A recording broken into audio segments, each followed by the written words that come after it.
Ele está no meio de nós. Proclamação do Evangelho de Jesus Cristo, segundo Marcos. Glória a vós, Senhor.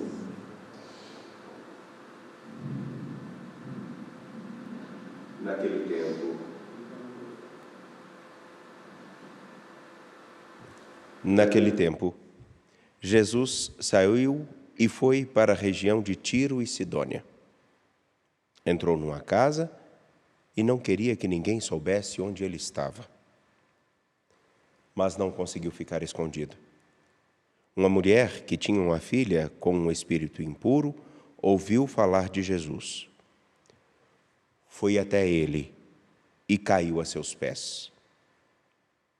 A mulher era pagã, nascida na Fenícia da Síria. Ela suplicou a Jesus que expulsasse de sua filha o demônio. Jesus disse: deixa primeiro que os filhos fiquem saciados, porque não está certo tirar o pão dos filhos e jogá-lo aos cachorrinhos. A mulher respondeu: é verdade, Senhor. Mas também os cachorrinhos debaixo da mesa comem as migalhas que as crianças deixam cair. Então Jesus disse: por causa do que acabas de dizer, podes voltar para casa. O demônio já saiu de tua filha. Ela voltou para casa e encontrou sua filha deitada na cama, pois o demônio já havia saído dela. Palavra da salvação. Glória a vós, Senhor. Caríssimos, caríssimas que nos acompanham pela TV Horizonte, pela Rádio América e também pelo nosso canal no YouTube Mãe Piedade. Você que é membro da família dos devotos de Nossa Senhora da Piedade nos ajuda a sustentar todo o nosso caminho de anunciar a palavra de Deus através da TV, da rádio e também das nossas redes sociais.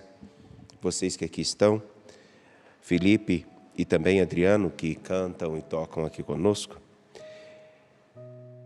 Nesta quinta semana do tempo comum, temos aquela imagem tão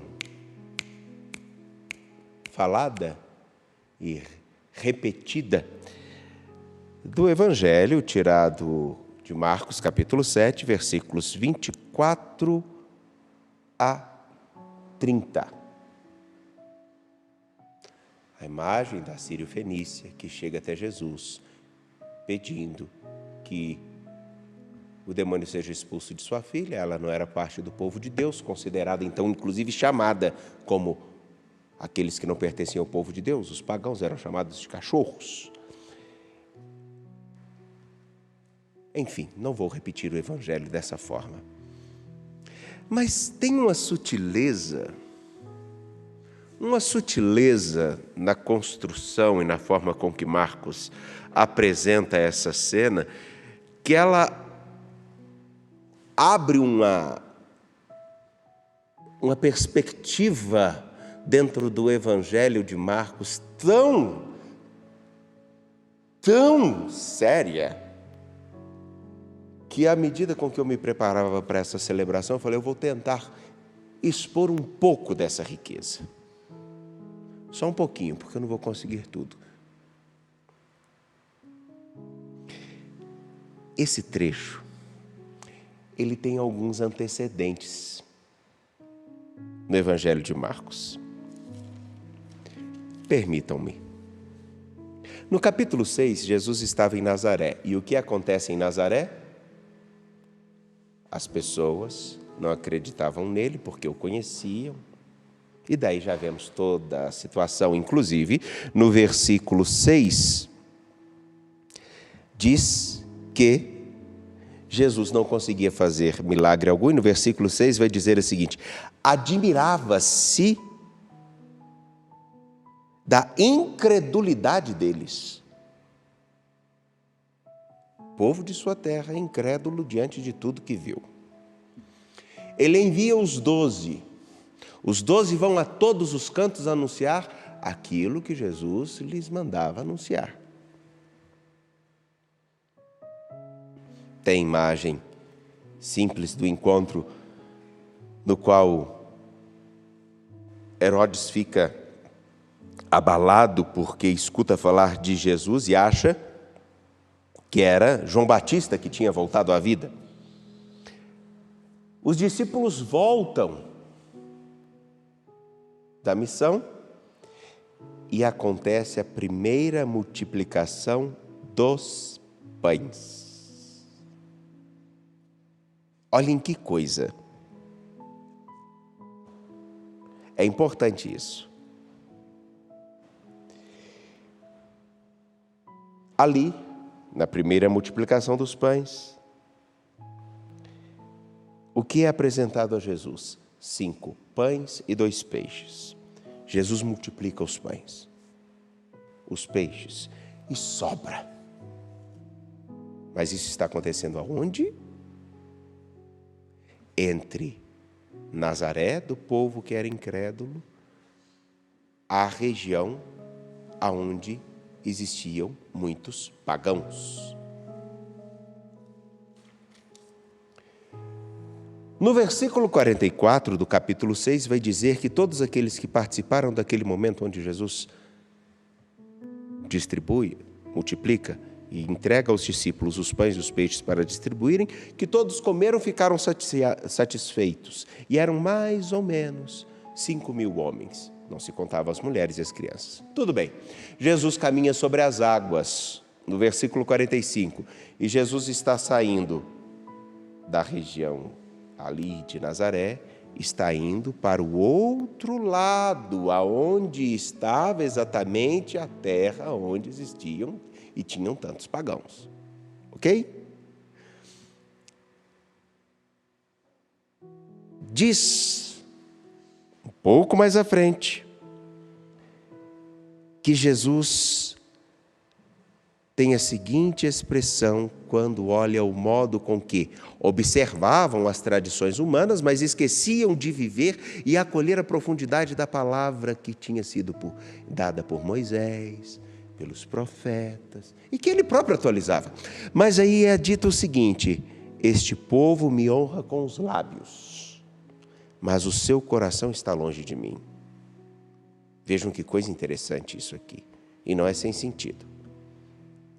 Bom, fala-se do puro e do impuro, e aí nós chegamos na mulher sírio-fenícia, e a expressão que sai da boca da sírio-fenícia e de Jesus é o seguinte: eu não posso deixar de dar os pães aos filhos, de alimentar os filhos para alimentar os cachorrinhos. Os cachorrinhos, então, eram aqueles que eram considerados pagãos. Ok? Agora que o sono de vocês vai acabar. E ela diz o quê? Mas até os cachorros comem os pães que caem debaixo da mesa de seus donos. Ela escuta falar de Jesus. Aqueles conviveram com Jesus. Ela quer um pouco do que ela ouviu falar de Jesus. Outros comeram do que Jesus ofereceu, mas não estavam com o coração próximo dele. E nesse trecho, logo depois, vai ter outros desfechos onde acontecerá a segunda multiplicação dos pães no Evangelho de Marcos. Coisa estranha e talvez sem sentido, mas me permitam. Há uma diferença muito grande em estarmos do lado de alguém, há uma diferença muito grande em andarmos com alguém e buscarmos a riqueza daquilo que este alguém nos oferece. Isso significa proximidade de coração. Isso também significa uma outra coisa, uma confiança tão grande que não importa o modo com que se é visto ou enxergado, mas o que importa é a referência que aquela pessoa é para nós.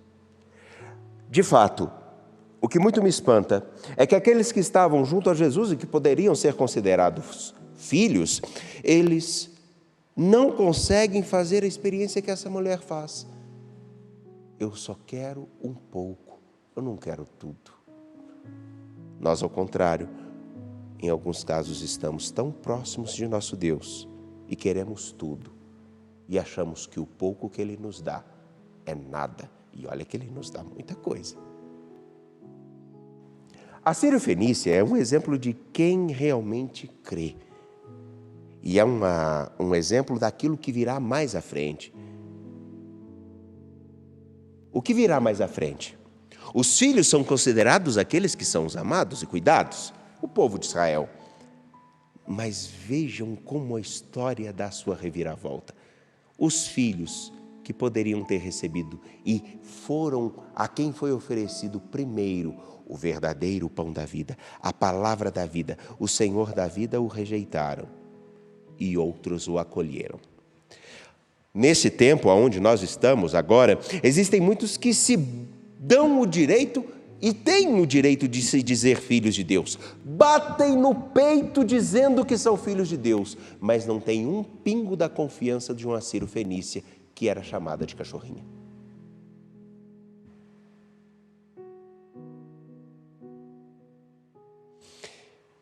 E o que isso pode trazer como luz? Olharmos com atenção para esse trecho. Nós nos chamamos de filhos e nos portamos como filhos e temos a confiança de filhos, ou nós somos aqueles que têm o coração distante, mesmo morando na mesma casa, até dividindo a mesma cama?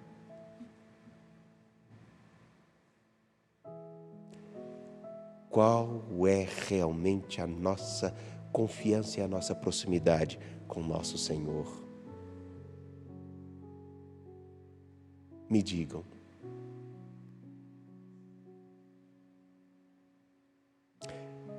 Acredito que essa pergunta seja importante, porque Jesus, ao despedir essa mulher, mandá-la para casa, não faz nenhuma palavra exacerbada, não dá um espetáculo, não diz nada, só olha para ela e diz: vai,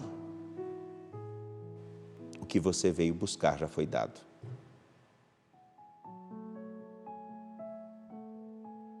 Não teve nenhuma pirotecnia, só uma relação marcada por algo que talvez muitos de nós precisamos voltar a ter, ou até passar a ter: confiança em quem Ele é.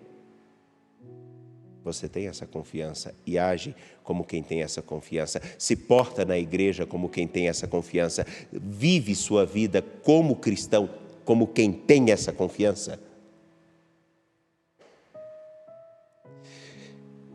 Eu prefiro que os outros me olhem como um cachorro, abre aspas, mas eu sei que eu tenho o pão e o alimento que só os filhos que não sabem o valor que é dado pelo seu pai jogam fora.